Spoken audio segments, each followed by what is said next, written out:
First thing we need to understand is children only come through you, they don't come from you. They're not your property to be conducted whichever way you feel fit. No, they are not. If you treat them as your property or your future investment, if you treat them as such, you are committing a certain sacrilege against creation and the Creator, for which there will be a price. Simply it'll come in the form of life, or maybe it'll come in the form of your children, the price. Yes, it'll be very unfortunate to see that. I'm saying this, a very cruel thing to say to any parent, but I'm saying this because it's a very cruel thing to parent a child. A child doesn't need that. But please see, in so many ways you're doing everything possible to see that he remains dependent on you in some way or the other. You're not thinking of liberating him. So, the moment you start working, you want your children to be attached to you, isn't it? Well, you yourself open Bhagavad Gita and read and say, you should not be attached, I should not be attached. You tell your wife, see, don't be attached to me. But your children, you want them attached to you. So, before you choose to have children, you must think about these things, but if already it has happened, now at least now you must think about it properly, seriously. One thing is, if you want to produce something little better than yourself to the world, it's important. If you produce a child, it must be at least one step better than you, isn't it? The same nonsense is going to happen once again. What's the point? So something better than you has to happen means the first and most fundamental thing is, you are 100% straight. Even if it's embarrassingly straight, you're 100% straight is important. This is something very hard for most parents because that's the only place where they get to boss around. They have a committed audience in their children. Wherever else they speak, nobody will listen to them. Children till they become 12 years of age. 13 is dangerous. Till they become 12 years of age, you have a committed audience. You're losing that also, many of you. Much earlier, isn't it? Yes? Much earlier you're losing it. So, how old are they? Huh? Okay, there's enough room for correction. You must do this. Stop parenting them. What they need is some good company, not a bloody boss walking around in the house. Yes or no? When you were growing up, did you like it? Being talked down to, did you like it? No. So what they need is a friend. They don't need a bloody father and mother. That job is already done. Fathering somebody, mothering somebody means biologically delivering them, that's been done. Now they're trying to become a life by themselves. What they need is a friend. The only qualification you have against them or over them is, you came here a few years earlier than them, that's all you have. What else do you have, I'm asking? Are you sure you're more intelligent than your child? Are you sure?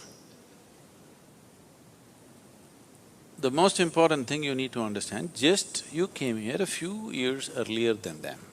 All you have done is a few years earlier you landed here. Beyond that, you have no other qualification to tell them what to do and what not to do. Yes or no? But the other consideration is, if you don't tell them, somebody else unqualified advice on the street will happen. You only have to guard them against that. But if you have to guard them against that you must have the courage to bring them up in such a way that they don't take any advice from you either. You say, what I say you must listen, but don't listen to your friend. He's telling you to take a drug, don't listen to him. But what the friend says seems to be more of a pleasure than the nonsense that you're talking about. That's a fact, isn't it? So it's not going to work. If you bring up your child with such a fierce sense of his own intelligence and his own decisions, then you will see, he will seek help, because he will very easily realize that his intelligence, his understanding is not good enough for everything. But if you bring him up that he has to listen to your advice, he will come up with a rebelliousness. Even when good things are said, he won't do that, he will do the reverse of it. This is something that most parents are experiencing, isn't it? He wants to do just the reverse of it, just to feel independent, because he doesn't know what it means to be independent. So, 4 is not bad. Now, you can start treating them as just one more person, not as my child, it is not yours, I'm telling you. At the most, you're given some genetic substance to create a body. You can't create a life, don't have such grandiose ideas about yourself. You cannot create a life. You just provided some substance, some genetic substance to make a body, yes? That too, you did not think about all these things. Out of your own compulsions, you do something and they land up. Yes? So, understanding that a child is not your making, it's a privilege, they have come through you. Enjoy the privilege, cherish the privilege, respect the privilege. Do not abuse the privilege that's been given to you. It's very important. Why are you brought up this or that? You're supposed to grow up as a human being, isn't it? It is just that most people never create an atmosphere for people to grow. They are brought up the way you want them to be, not the way they should be as life. If you're not ramming up nonsense into their head, they have a tremendous sense of observation. And observation naturally pops up a million questions. You answer as many questions as you can, the way you know it. What you don't know, you just tell them, I don't know. My only problem is I came a few years earlier than you, this doesn't mean I know everything. Admit it to your children, what's the problem? Yes? You think they can't read, you're not even bloody sincere about things that you're saying? You think they can't see it? If you think they can't see it, I want you to know, by the time they are 10, 12, 13, if they have some problem within them, they don't come to you, they go to their friends. Why? Because they feel they are more sincere than you. No other reason.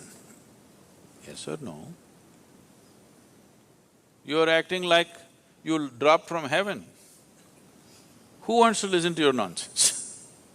Unless they're so bloody brainwashed by the time they're 10, 12. They will not listen. Any intelligent human being will not listen to bullshit. Yes or no? Unless you're brought up on it seriously. So, just handle this privilege sensibly, respectfully. Do not abuse this privilege. Just you have to protect them from wrong influences. Rest, leave them free. If you think they will anyway go wrong, that must be your own self-knowledge. You are so sure of yourself, my children bound to go wrong. Just protect them from… you have to protect them a little bit from wrong influences. But at the same time, they must remain free of your influence, which is also a bad influence. I'm saying, if you show that what you're doing is of real worth and you're willing to invest your life in that, why would your children not invest their life in it? If you don't show that commitment, if you do not show that involvement with life and you're expecting them to become wonderful whatever, no, it will not happen. And they don't listen to what rubbish you say, they're observing what you do and how you are, isn't it? So if you want to raise children, please raise yourself. Don't worry about the children. Just raise yourself into a wonderful human being, make yourself that. It will reflect. It cannot go wrong. But there's no guarantee. Like in everything in life, there's no guarantee because there may be some other stronger influence on the street side, isn't it?